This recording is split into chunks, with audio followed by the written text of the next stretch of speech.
अपनी शुभ भावना से किसी भी बिगड़े हुए कार्य को, बिगड़े हुए संस्कारों को, है ना, बिगड़े हुए मूड को सहयोग देकर ठीक करो, है ना। ये सबसे बड़ी सेवा है, बाबा कहते हैं। आप में से मैं नहीं समझती कोई ऐसा होगा जो ऐसा करना नहीं चाहते हैं।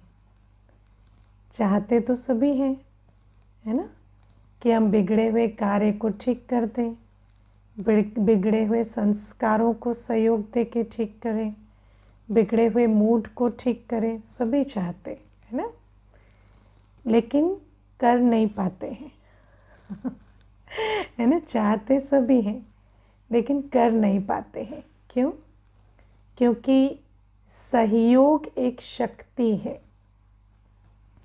सहयोग देना एक शक्ति है, और शक्ति राजयोग से मिलती है ना। अगर बल नहीं है योग बल, तो फिर सहयोग करना चाहेंगे, जैसे हर शक्ति की वही कहानी है, सहना चाहते हैं पर सह नहीं पाते, है ना। और जहाँ सहते हैं वहाँ गड़बड़ हो जाती है सहने के कारण, है ना तो क्या होता कि राइट जान भी नहीं पाते, परख भी नहीं पाते कि कहाँ कितना सहना है और कौन सी बात बड़ी बात है, कौन सी बात छोटी बात है। क्योंकि ये सारी शक्तियाँ जो हैं, ये शक्तियाँ तब हैं और उपयोग में तब आती हैं जब हम राजयोगी हैं। अब एक राजयोगी में और एक साधारण आत्मा में क्या फ़र्क है ना। जो बाबा कहते हैं राजयोग से अष्ट शक्तियों की प्राप्ति, तो एक राजयोगी में और साधारण आत्मा में ऐसा क्या फ़र्क है? जो राजयोगी में शक्तियाँ होती हैं, है ना। तो राजयोगी में मैं कौन, मैं किसका, मेरा लक्ष्य क्या है और ड्रामा कल्याणकारी है, इन चार बातों की धारणा होती है। राजयोग का लक्ष्य है कि मैं कौन, मैं किसका, है ना, मेरा लक्ष्य क्या है और ड्रामा कल्याणकारी है। ये चार बातें राजयोग से धारण हो जाती हैं। जितना हम बाबा की मुरली सुनते, राजयोग के 4 सब्जेक्ट है ना, ज्ञान, योग, प्योरिटी और सेवा। तो ये जो ज्ञान, योग, धारणा, सेवा है, ये चारों चीज़ें हम जितनी जितनी करते जाते हैं, मुरली सुनते जाते हैं, मुरली में रोज़ बाबा जैसे पाठ पक्का कराते हैं, है ना। तुम आत्मा हो, मैं तुम्हारा सर्व संबंधी हूँ, मैं बाबा हूँ, है ना, या ड्रामा कल्याणकारी है, या प्योरिटी की बहुत वैल्यू है, रोज़ बाबा पक्का करा रहे हैं। जितना हम बाबा की याद में रहते हैं तो ज्ञान धारण करने की, पवित्र बनने की, सेवा करने की शक्ति आती है। और जितना राजयोगी बनते हैं, सेवा किया, पवित्र बना, योगी बना, ज्ञान रोज़ सुना, तो हमारे अंदर ये चार बातें, मैं कौन हूँ, मैं किसका हूँ, मेरा लक्ष्य क्या है और ड्रामा की हर सीन कल्याणकारी है, ये जैसे खून बहता है ना रगों में, ऐसे धारण हो जाती है ना, ऐसे धारण हो जाती है बुद्धि में। और जब ये धारण हो जाती है तो इसके कहते हैं स्मृति स्वरूप आत्मा, है ना। जो गीता का अंतिम अध्याय क्या है? नष्टो मोहा स्मृति स्वरूप, है ना। तो ये जो सारा गीता ज्ञान है, इससे हमें ये चार बातें याद आ जाती हैं ये जो राजयोग हम करते हैं ना, ये सारा कुछ जो हम करते हैं, मुरली सुनना, अमृत वेला उठना, श्रीमत पर चलना, इन सब से अल्टीमेटली क्या होता है? आत्मा को जैसे एकदम क्लैरिटी हो जाती है कि मैं एक आत्मा हूँ, मेरे सर्व संबंध एक बाबा से हैं, मेरा लक्ष्य है पावन बन पावन दुनिया बनाना और ड्रामा की हर सीन कल्याणकारी है। अगर ये 4 बातें धारण हो जाए तो आत्मा की वृत्ति, दृष्टि और कर्म कैसे होंगे, है ना, बहुत समर्थ। इसीलिए कहते हैं स्मृति लब्धा माना समर्थ स्वरूप। आज आत्मा से जितने भी विकर्म हो रहे हैं, जितने भी वेस्टेज हो रही है, जितने भी व्यर्थ कर्म हो रहे हैं, उसका कारण क्या है? आत्मा देह अभिमान में आ गई है, बाबा से सर्व संबंध की जगह मनुष्यों से संबंध जोड़ लिए हैं, प्योरिटी नहीं है ना, और सेवा की भावना खत्म हो गई है, ड्रामा कल्याणकारी है भूल गई है। तो बाबा कहते ये जो सारी जड़ है ये खत्म हो जाती है। जैसे जैसे हम ज्ञान, योग, धारणा, सेवा करेंगे ना, तो ये 4 बातें क्लियर हो जाती है। मैं एक आत्मा हूँ, मेरा एक बाबा है, मेरा लक्ष्य पवित्र पवित्र दुनिया बनाना है, और ड्रामा की हर सीन कल्याणकारी। तो ऐसी आत्मा फिर सारे दिन क्या करती है? कोई व्यर्थ नहीं, कोई विकार नहीं, सिर्फ सेवा सेवा सेवा। ठीक है ना, और तो कुछ नहीं होगा उस आत्मा का। और क्या है उसको? ना कोई टेंशन है, ना कोई कोई प्रभाव पड़ता है, कुछ भी नहीं होता। उस आत्मा की जीवन में खाली सेवा सेवा सेवा है, और वो सेवा करके अपना भाग्य बनाकर फिर जाकर सतयुग में राज्य करती है। तो ये 4 बातें जब धारण होती है ना, जैसे जैसे ये धारण होती है ये शक्तियाँ बढ़ती हैं। इसलिए ये जो राजयोग है, इसको अगर हम टेक्निकली बोलें तो राजयोग हमारी कॉन्शियसनेस को इंक्रीज करता है। कॉन्शियसनेस माना your sense of who you are, who you belong to, what is going on and what is my aim, है ना, ये कॉन्शियसनेस है। कॉन्शियसनेस माना आत्मा के अंदर इन 4 प्रश्नों के जो उत्तर है ना, उसी को कॉन्शियसनेस कहते हैं। वो कॉन्शियसनेस जैसे जैसे चेंज होती है और ट्रू कॉन्शियसनेस बनती है, तो उस कॉन्शियसनेस से आत्मा की बुद्धि, मन, संस्कार, वृत्ति, दृष्टि सब एक्यूरेट काम करने लगते हैं। जैसे उसका डिज़ाइन है ना ओरिजिनल, ऐसे आत्मा फंक्शन करने लगती है। क्योंकि कॉन्शियसनेस जैसे जैसे होता है ना, एक वो मेरी गो राउंड होता है, उसको ठीक सेट कर दिया तो ठीक घूमता है ना चारों तरफ तो कॉन्शियसनेस की सेटिंग ठीक हो जाती है ना, तो बाकी सब कुछ ठीक हो जाता है। बाकी सिखाना नहीं पड़ेगा, ये सोचो, ये नहीं सोचो, कुछ नहीं सिखाना पड़ेगा। ये सारी चीज़ें ऑटोमेटिक होती जाएंगी। ठीक है, तो वृत्ति भी राइट चलेगी, दृष्टि भी राइट हो जाएगी, क्योंकि आत्मा है तो आत्मिक दृष्टि हो जाएगी। बाबा से सर्व संबंध है तो संबंधों में मोह की दृष्टि खत्म हो जाएगी, और मैं हूँ ही सेवाधारी, मेरा लक्ष्य ही पावन दुनिया बनाना है, तो बाकी सारी बातें खत्म हो जाएंगी। ड्रामा के प्रति जो भी चिंतन चलते सब खत्म। इसीलिए बाबा ये जो हमें ये सारी पढ़ाई पढ़ाते हैं, ये इसके लिए है। और ये जो चारों बातें हैं ना, इनकी धारणा का कनेक्शन, राजयोग का कनेक्शन है शक्तियों से, है ना। क्योंकि शक्तियों में जैसे अभी सहयोग की शक्ति है, तो हम चाहते तो हैं कि बिगड़ी बात को बनाएं, लेकिन करते क्या है? जैसे ही बात बिगड़ जाती है तो पहले कहते हैं ढूंढो तो पहले कि बिगाड़ी किसने, है ना। हम लोग ऑफिस में कहते थे प्रॉब्लम ये नहीं है कि गलती हो गई, प्रॉब्लम ये है उसको किसके सर पे डालना है ना गलती तो होगी लेकिन उसको ढूंढो जिसके सर पे इसको डालना है तो क्या है, जिसको कहते हैं ना बलि का बकरा तो अब हमारा सारा फोकस किस पे?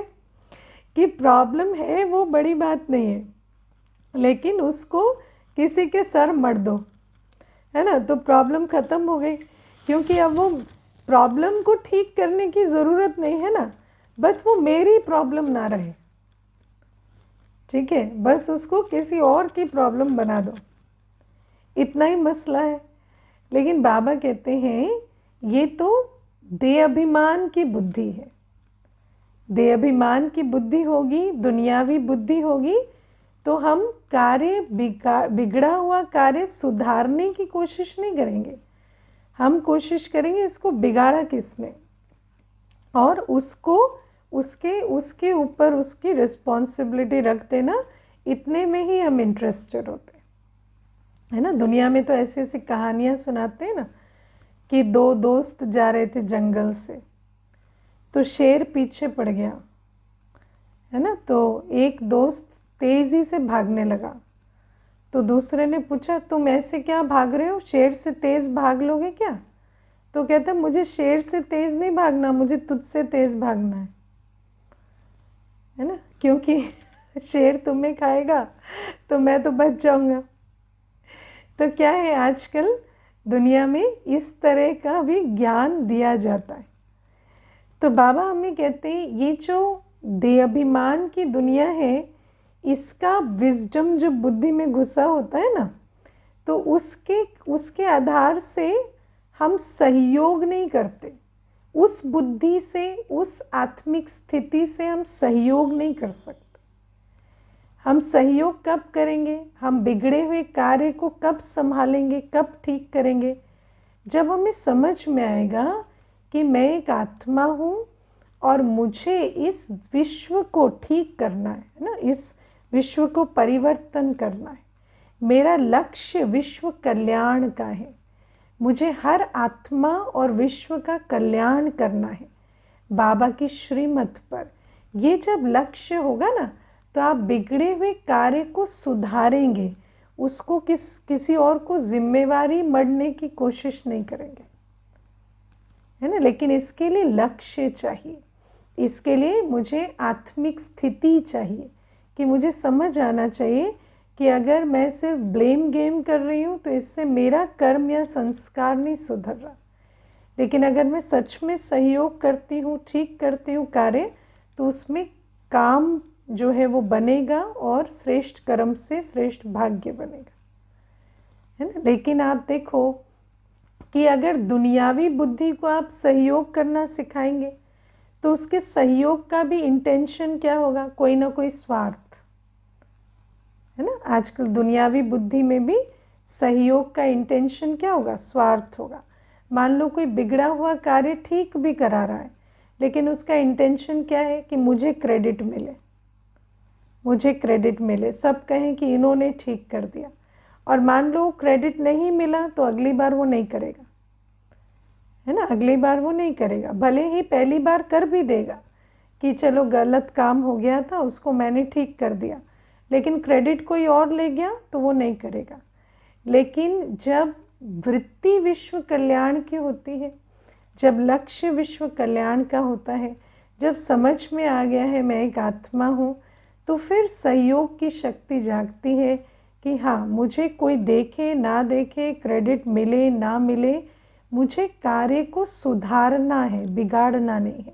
ये मेरे अपने कर्म के बारे में, ठीक है। तो ये जो पर्सनल जिम्मेवारी, ये आत्मिक स्थिति जब ऊंची होती है तब आत्मा लेती है। किसी के बिगड़े हुए संस्कारों को सुधारना, ये जिम्मेवारी आजकल कोई लेते हैं? हाँ, आजकल तो ऐसी शक्ति कोई भी नहीं दिखाता। किसी के संस्कार बिगड़े हुए हैं, उनको सुधारे। आजकल तो माता पिता भी क्या कहते हैं, है ना। मुझे कल एक कन्या कह रही थी, मेरी माँ कहती है शादी कर लो, जाओ दूसरे को तंग करो, हमें छोड़ो, हमारी जान छोड़ो, जाओ शादी करो, दूसरे को तंग करो। वो लिटरली कल क्लास में कह रही थी, मुझे कहती है मेरी माँ सुबह शाम दिन रात उठते बैठते यही कहती है ना। तो किसी के संस्कारों को ठीक करना वो हम नहीं चाहते। हम क्या चाहते हैं, हमारी मुसीबत टल जाए, है ना। हम, है ना, बेटा बिगड़ा हुआ है तो उसको किसी के गले बांध दो, बेटी बिगड़ी हुई उसको किसी के गले बांध दो, है ना। हमारी मुसीबत टल जानी चाहिए, हमें और कोई मतलब नहीं। लेकिन किसी के संस्कारों को शुभ भावना से ठीक करना, ये बहुत मेहनत का काम है है ना, किसी को उतना सहयोग देना कि उसके जो संस्कार हैं वो ठीक हो। वो सहयोग की शक्ति कैसे आती है? वो सहयोग की शक्ति आती है जब आप एक ईश्वरीय एसेट क्रिएट करना चाहते हैं। आपके अंदर जब विश्व कल्याण की भावना है और आपको मालूम है कि मुझे एक ऐसा एसेट क्रिएट करना है जो भगवान के काम आए, तो आप किसी के बिगड़े हुए संस्कारों को सुधारने का कार्य करते हैं। और सुधारते कैसे हैं? सुधारने के लिए भी अपने संस्कारों का ही संग का रंग लगाना पड़ता है ना। तो कोई कैसा भी है, आप अपने स्नेह स्वरूप, आप अपनी शुभ भावना, आप अपने श्रेष्ठ संस्कार स्वरूप से उस आत्मा को सहयोग देते जाए, है ना। मैं सुबह की क्लास में भी सुना रही थी, प्रकाश मणि दादी जी के पास जब मोहिनी दीदी आए थे, है ना, ब्राह्मणी बनकर, तो उस समय पर, है ना, छोटी बच्चे थे मोहिनी दीदी, है ना, तो उस समय पर वो क्या, जैसे बच्चे होते हैं, है ना, सो जाते थे सुबह। तो प्रकाश मणि दादी जी क्या करते थे, उन्होंने कैसे उठना सिखाया उनको। उठना सिखाने के लिए दादी उठकर सफाई कर कर चाय बनाकर उसको प्यार से उठाती थी, है ना। तब तो फिर बाद में वो आत्मा भी बाबा का राइट हैंड बनी ना। तो बाबा कहते इतना सहयोग की शक्ति रखनी पड़ती। लेकिन अगर दादी कहे कि मुझे एसेट नहीं, मुझे एसेट चाहिए, लाइबिलिटी नहीं चाहिए, ये तो क्या, ये मेरा क्या ख्याल रखेगी, इसको तो मुझे ही चाय बना के देनी पड़ती है, इसको हटाओ, मैं तो अकेले ही ठीक हूँ मैं तो अकेले ही ठीक हूँ। आजकल क्या कहते हैं, है ना, इससे इसको संभालने से अच्छा तो हम अकेले ही काम कर लें, अकेले ही रह जाएं। आजकल तो ये बात हर जगह सुनने में आती, परिवार में, लौकिक में, अलौकिक में। व्यक्ति कहता है इसके जितने संस्कारों में प्रॉब्लम है ना, इसके साथ एडजस्ट करने से अच्छा हम अकेले ही सारा काम कर लें तो फिर वो तो ठीक है कि आप उसके संस्कारों से एडजस्ट नहीं करेंगे, काम तो आप खुद भी कर लेंगे, लेकिन एसेट क्या आप ही करेंगे सिर्फ? क्या ईश्वरीय कार्य सारा आप ही कर लेंगे? आपको तो बाबा के हैंड्स तैयार करने हैं ना। तो कैसे करेंगे अगर आत्माओं को सहयोग देकर उनके संस्कार ठीक नहीं करेंगे? तो ईश्वरीय एसेट कैसे बनेंगे, है ना। मैं तो ऐसा भी आजकल देखती हूँ, देखो, मुझे एक माता कहती है बेटा है, शराब बहुत पीता है, लेकिन कमाई वमाई कर लेता है, अपनी नौकरी चला लेता है। आजकल क्या है, बच्चों को कुछ कहने का समय तो है नहीं, उल्टा रिलेशनशिप खराब हो जाती है ना। कम से कम में भी 2 पैसे हमें भी देता है, अपना भी कमाता है।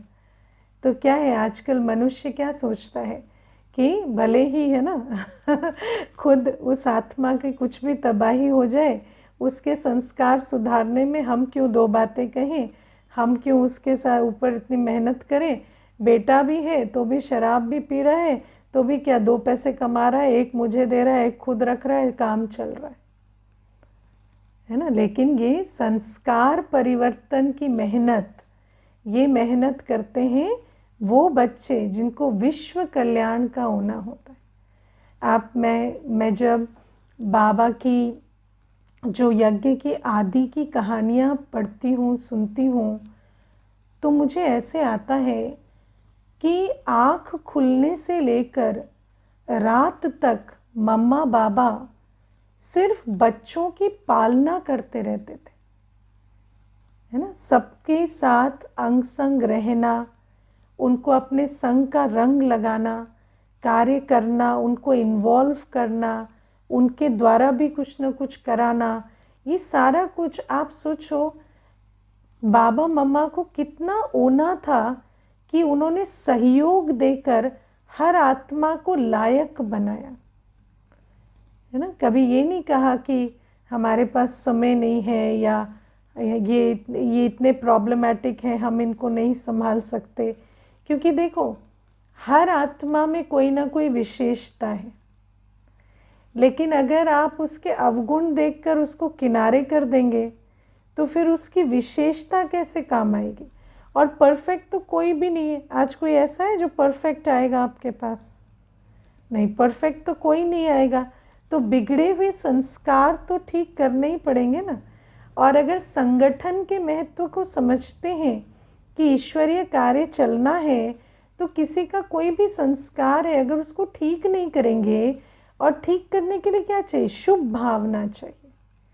ठीक करने के लिए वो नहीं कि इसको ठीक करना है, ठीक करना है, वो नहीं, इतनी शुभ भावना कि उनको निरंतर स्नेह, उनको निरंतर सहयोग देते जाए, संग का रंग लगाते जाए, अंग संग रखते जाए, वो बनते जाएंगे। तो बाबा कहते ये सहयोग की शक्ति है। लेकिन जहाँ बेहद का दृष्टिकोण होता है ना, सहयोग की शक्ति वहीं पर होती है। और तीसरी बात बाबा कहते हैं कि बिगड़े हुए मूड को ठीक करना है ना, उसको भी बाबा कहते ये भी सहयोग देना है। क्योंकि देखो, सब आत्माएं होती हैं संगठन में, तो क्या है, किसी का मूड ठीक नहीं है थोड़ा, लेकिन उस मूड का प्रभाव तो वायुमंडल पर पड़ता है ना, उस मूड का प्रभाव वायुमंडल पर पड़ता है। तो उस मूड को हमें अपनी शुभ भावना से ठीक करना है ना। किसी का मूड खराब है तो बस सोच लेना कि पड़े रहे, जब ठीक हो ठीक हो, है ना, नहीं ना। कई बार ऐसे करते ना, पड़े रहे, कितनी देर गुस्सा करेंगे। लौकिक में भी कहते थे 1 रोटी की जगह 2 रोटी खा लेगा, पड़े रहेगा, है ना। तो ये क्या है कि मूड ठीक मूड ठीक नहीं है तो कहेंगे कि ठीक है, पड़े पड़े ठीक हो जाएगा, या ना हो तो ना हो, हमें क्या है, हम क्यों जाएं ठीक करने।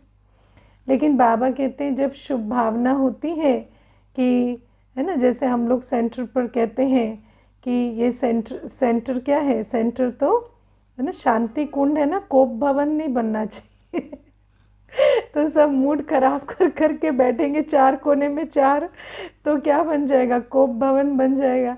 कोई दुखी आएगा तो और ही दुखी हो जाएगा इसमें। तो हमें भी क्या है, उस वायुमंडल का होना होता है। तो किसी का मूड भी खराब है तो बैठते हैं और उसको थोड़ा रिचार्ज करने की कोशिश करते हैं।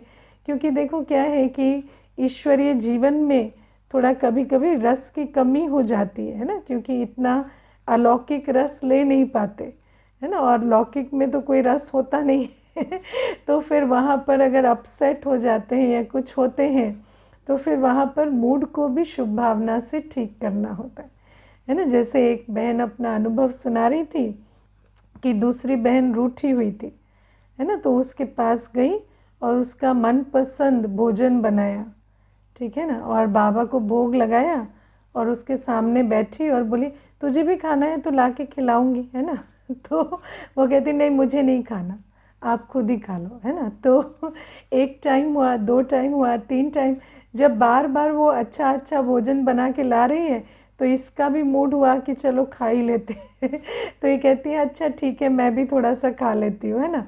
तो क्या है कि मूड ठीक हो गया। तो ये भी क्या है, ये भी एक सहयोग की शक्ति। और जब बेहद का दृष्टिकोण होता है, बाबा से प्यार होता है, ईश्वरीय परिवार से प्यार होता है, तो ये सहयोग की शक्ति यूज़ होती है ना। सहयोग, स्नेह और सहयोग का बहुत गहरा लेना देना है। तो ये पहली चीज़। फिर बाबा कहते हैं कि किसी ने कुछ कहा, किसी ने कुछ किया, है ना, आपको मालूम है, लेकिन उस बात को आप अपनी शुभ भावना से परिवर्तन करो। कैसे परिवर्तन करो? पहले आप उसको अपने मन से ख़त्म करो, है ना, अपने अंदर उस बात को ख़त्म करो। देखो मैं आपको एक इसमें भी बात बताती हूँ यज्ञ की, कि जानकी दादी जी को एक बार एक माता क्लास में आती थी, तो उनके युगल ने फ़ोन किया सेंटर पर, लंदन की बात है, तो सेंटर पर फ़ोन किया और दादी जी को बहुत सारी बातें उसके युगल ने सुना दी, है ना, क्योंकि कई बार नाराज़ होते हैं ना, तो बहुत सारी बातें सुना दी। तो दादी ने, फिर सारी बात हो गई, फिर दादी ने माता को बुलाया और बोला आप जाओ, वो आपको बुला रहे हैं, है ना। और दादी ने टोली दी और बोला ये युगल को खिलाना, है ना, और उनको बोलना दादी ने प्यार से टोली भेजी। तो किसी ने देखा तो पूछा, दादी वो तो इतनी बातें सुना रहा है, आप उसको अभी टोली क्यों दे रहे हैं? तो दादी कहती है क्योंकि अगर उसको याद रहेगा ना उसने क्या बोला तो कभी सेंटर नहीं आ सकेगा। तो उसको तो भूलना पड़ेगा ना, और और हमें ही उसमें सहयोग देना पड़ेगा, है ना, क्योंकि कोई आत्मा कर्म कर देती है, लेकिन अगर उस बात को वो याद रखेगी तो वो कर्म उसी की आगे की यात्रा को रोक देगा, है ना। हम कितनी बार ऐसा सेवाओं में अनुभव करते हैं कि बच्चे खुद ही कोई गलती करते हैं और खुद ही जो है उसी गलती में फंस के अपनी यात्रा में ही रुक जाते, है ना। खुद ही बोलेंगे और खुद ही बोलेंगे मैंने बोल दिया और दुखी होते रहेंगे और फिर यात्रा रोक देते हैं। तो बाबा कहते उसमें भी हमें ही अपनी शुभ भावना यूज़ करनी पड़ती है कि अगर ये अपनी गलती भी याद रखेगा तो इसकी यात्रा रुकेगी। तो उसकी गलती भी आपको भुलानी पड़ेगी और आप उसको भुलाकर इतना परिवर्तन करो कि वो आत्मा फिर से दिल मिला के चल सके, क्योंकि जब वो दिल मिला के चलेगी तभी तो वो बाबा की बनेगी। तो बाबा कहते ये भी बहुत बड़ा सहयोग है, क्योंकि अगर हम कहें कि अच्छा उसने गलती की तो वो गलती हम पकड़ कर रखें और उसको सज़ा देने के मूड में रहें तो क्या होगा, हम तो ऐसे एक एक मेंबर को तोड़ते जाएंगे ना, एक एक आत्मा को जैसे तोड़ते जाएंगे। तो बाबा कहते किसी ने कुछ कहा किया आपको मालूम भी है, लेकिन उस बात को भी आप भुला दो, आप परिवर्तन कर दो, आप वो जो बात है ना उसको ऐसा कर दो कि नॉर्मल हो जाए वो आत्मा, है ना, और वो आत्मा नॉर्मल होकर अपनी यात्रा कर सके, क्योंकि अगर वो बात बीच में रहेगी तो उसकी यात्रा पर प्रभाव पड़ेगा। तो ये भी एक सहयोग का स्वरूप है और बाबा कहते हैं ये सहयोग हमें देना है, लेकिन ये सहयोग हम तब देंगे जब पहले तो हम बाबा को सहयोग देंगे ना। देखो कई बार हम सोचते हैं, एक बात है जो हमें दुख दे रहा है, क्योंकि यहाँ सारी बात किसकी है ना, जो थोड़े डिफ़िकल्ट है उनकी बात है। तो जो डिफ़िकल्ट है उसको सहयोग देने की बात हम सोच रहे हैं, लेकिन जो स्नेह का सागर है, जो हमारे को सब कुछ दे रहा है, अगर हम उसे ही सहयोग नहीं दे सकते, देने वाले को नहीं दे सकते, तो नहीं देने वाले को कैसे देंगे? है ना, कई बार आत्माओं की बड़ी मैजिकल थिंकिंग होती है ना, कि सोचते हैं जो बाबा सब कुछ हमें दे रहा है उसके तो हम सहयोगी नहीं बनेंगे, लेकिन जो हमारा कुछ नहीं कर रहा उसके सहयोगी बन जाएंगे।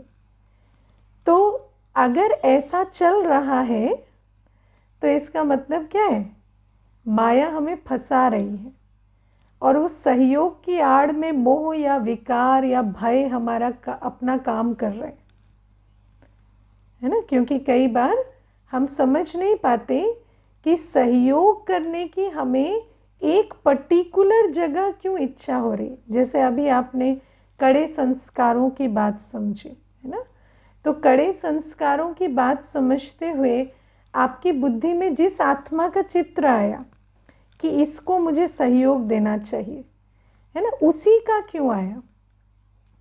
ये क्यों नहीं आया कि कोई और आत्मा को आपको सहयोग देना चाहिए, या ये आया किसी के बिगड़े मूड की बात आई, तो किसी का मूड बिगड़ा हुआ है और आपको इमेज आई कि इसके बिगड़े मूड में मुझे सहयोग देना है, या इसने ये बात कह दी कर दी लेकिन मुझे सहयोग देना है, तो उस पर्टिकुलर आत्मा का चित्र आपके सामने क्यों आता है? क्योंकि उसके साथ कुछ ना कुछ मोह है, कोई ना कोई विकार है, कुछ ना कुछ ऐसा है ना। लेकिन अगर हम सच में सहयोग की शक्ति को समझते हैं ना, तो सहयोग हम सबसे पहले किसको देंगे? बाबा को और ईश्वरीय परिवार को, क्योंकि ईश्वरीय परिवार हमारे विश्व कल्याणकारी, जो बाबा का विश्व कल्याण का कार्य है उसकी जिम्मेवारी उठाता है। तो इस परिवार में हमें बिगड़े हुए मूड को ठीक करना है, इस परिवार में मुझे संस्कारों का सहयोग देना है, इस परिवार में मुझे कही सुनी सब छोड़कर और आत्मा को शुभ भावना का सहयोग देना है, क्योंकि हमारा लक्ष्य विश्व कल्याण का है। लेकिन अगर पहले मुझे ये नहीं सूझता कि मुझे ईश्वरीय परिवार में और बाबा को सहयोग देना है और पहले मुझे कोई आत्मा की याद आती है, तो इसका मतलब क्या है कि मुझे माया ने घेर रखा है ना, मुझे माया ने घेर रखा है और सहयोग के आड़ में माया मोह का खेल अच्छा ही कर रही है ना। जैसे मैं आपको एक बात बताऊं, एक भाई ने मुझे कहा, दीदी एक बहन कोर्स करना चाहती है, तो मैं उसको रोज़, मैं उस समय ऑफिस करती थी, तो उसने कहा मैं ऑफिस में ले आऊँगा और आप ऑफिस में कोर्स कराएंगी। तो मैंने कहा मैं तो करा दूंगी, लेकिन आप उसको रोज़ क्यों लाएंगे, उस पर्टिकुलर आत्मा को क्यों लाएंगे आप?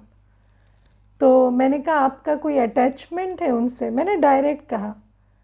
तो उसने ना मुझे ही पलट के कह दिया, दीदी आप कैसी बातें सोचती हो, हम पवित्रता के मार्ग पर चलते हैं, आपके तो संकल्प ही ऐसे चल रहे हैं, आप तो सोच भी नहीं पा रही हैं कि हमारी शुभ भावना है। तो मैंने सोचा इतनी कह रहा है, हो सकता है शुभ भावना हो। मैंने उसको कोर्स कराया, वो लाया, मैंने उसको कोर्स कराया, उसके बाद उसने उसी से शादी कर ली। तो है ना, तो क्या है, तो ये क्या है कि सहयोग के आड़ में क्या हो रहा है कि अपना विकार जो है वो विकार उस प्रकार से चल रहा है। तो ये भी क्या होता है कि आत्मा कभी सोचती है कि हम सहयोग दे रहे हैं, लेकिन उसी एक पर्टिकुलर आत्मा को सहयोग क्यों दे रहे हैं आप, एक पर्टिकुलर आत्मा के लिए आपके इतने संकल्प क्यों चल रहे हैं? तो बाबा कहते इसीलिए सबसे पहले अगर हमें शक्ति है सहयोग की, तो हम किसको सहयोग देंगे? ईश्वरीय परिवार को, ईश्वरीय कार्य को, क्योंकि वो है विश्व कल्याण का कार्य, है ना। और इसीलिए ये जो ईश्वरीय परिवार है, इसमें सहना, समाना, संस्कार मिलाना, इसको कहेंगे इनके अंदर सहयोग की शक्ति है, क्योंकि सर्वोदय के लिए हमें सहयोग देना है, सर्वोदय के लिए हमें सर्वस्व लगाना है। तो ये पहली चीज़। और फिर बाबा आज कहते हैं हमें प्योरिटी के बिना मनुष्य किसी काम का नहीं, है ना, प्योरिटी के बिना मनुष्य किसी काम का नहीं, क्योंकि प्योर है तो कर्मेंद्रिय जीत है, और इम्प्योर है तो ये जो कर्मेंद्रियां है ना, ये कर्मेंद्रियां एक अंधा कुआं है, इसमें आप कितना भी तन मन धन डालते जाओ वो सारा खत्म हो जाता है, लेकिन इन इंद्रियों की संतुष्टता नहीं होती, ये इंद्रियां शांत नहीं होती, है ना। आज मनुष्य को देखो, बॉडी बनाता है, मेडिटेशन करता है ना, धन कमाता है, और उसके बाद भी उसका अपना ही पूरा नहीं पड़ता। इतना तन मन धन है, लेकिन वो जा कहाँ रहा है? तो सारा जा रहा है अपने आप को ही खुश रखने में, है ना। इतनी शॉपिंग, इतना खर्चा, इतना घूमना फिरना, पता नहीं क्या क्या, लेकिन आत्मा संतुष्ट ही नहीं हो रही। तो ये जो इम्प्योरिटी है, इसके कारण ये मन, बुद्धि, संस्कार और ये 5 इंद्रियां, इनको जितना भी सींचते जाओ कम पड़ेगा, जितना भी इसमें डालते जाओ खाली ही रहेंगे।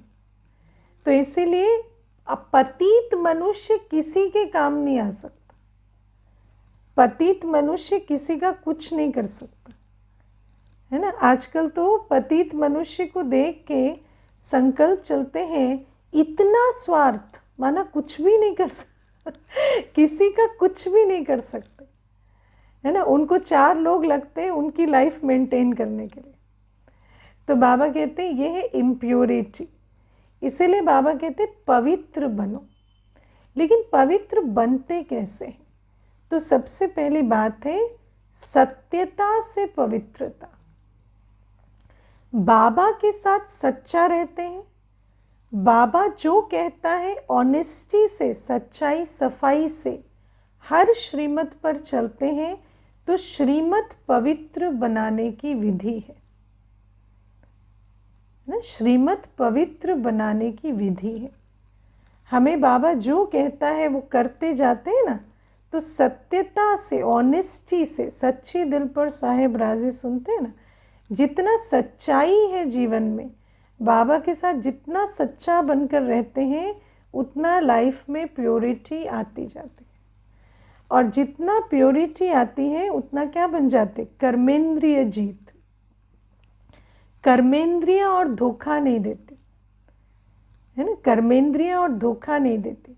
आजकल आप देखो दुनिया में कहते हैं वो उसको बहका कर शादी कर लेते हैं, वो उसको बहका कर शादी कर लेते हैं, लेकिन बहकाते कैसे हैं? बहकाते कैसे, है ना। आपकी आंखों में काम विकार बसा हुआ है तो आप बहकते हैं, है ना। दृष्टि देखती है, अच्छा बहुत सुंदर चेहरा है ना, बहुत देखने में अच्छे हैं, फिर बहक जाते हैं। किसी का धन देख के बहकते हैं।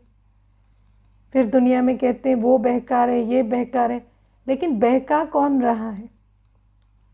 बहका तो रही है इम्प्योरिटी ना।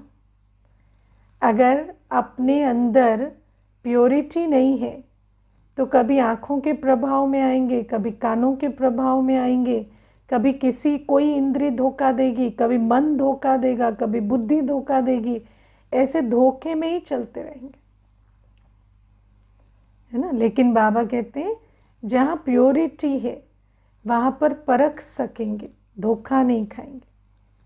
विकार हमें धोखा नहीं दे सकेंगे, क्योंकि विकार तो धोखा ही देते हैं। विकार सुख का वायदा करते हैं और दुखी बनाते हैं, है ना। लेकिन बाबा कहते प्योरिटी नहीं है तो कर्मेंद्रिय जीत कैसे बनेंगे? संकल्प धोखा देंगे, स्वप्न धोखा देंगे, आंखें धोखा देंगी, हर अंग धोखा देगा, है ना। और फिर व्यक्ति कहता है उनको देखकर बहुत अच्छा लगा तो हमें लगा वो हमारे लिए अच्छे हैं, है ना। या उनको देखकर ऐसे गट फीलिंग आई, वो गट फीलिंग नहीं है, वो विकारों की फीलिंग है। वो गट से नहीं आ रही, वो विकारों से आ रही है। लेकिन आत्मा इस प्रकार से भ्रमित होती है। तो इसीलिए बाबा कहते हैं जब तक प्योरिटी नहीं है तो कर्मेंद्रिय जीत नहीं है। एक तो अपना कुछ भी उस आत्मा का सफल नहीं हो सकता, सब कुछ विकारों के पीछे स्वाहा हो जाता है। और दूसरा उसकी कर्मेंद्रियाँ उसको बहुत धोखा देती हैं। इसीलिए बाबा कहते हैं पहले पवित्र बनो। और पवित्र बनने के लिए बाबा के साथ सत्यता, जितना बाबा के साथ सच्चाई से चलेंगे, है ना, सच्चा बनेंगे, सच्चा चार्ट देंगे, श्रीमत पर सच्चा सच्चा चलेंगे, उतना प्योरिटी आएगी। और प्योरिटी से कर्मेंद्रिय जीत बनेंगे। और कर्मेंद्रिय जीत आत्मा ही यथार्थ निर्णय करेगी, उसका तन मन धन सफल होगा। वरना इसी प्रकार माया धोखा देती रहेगी और हमारा सब कुछ व्यर्थ गंवाती रहेगी। अच्छा, ओम शांति।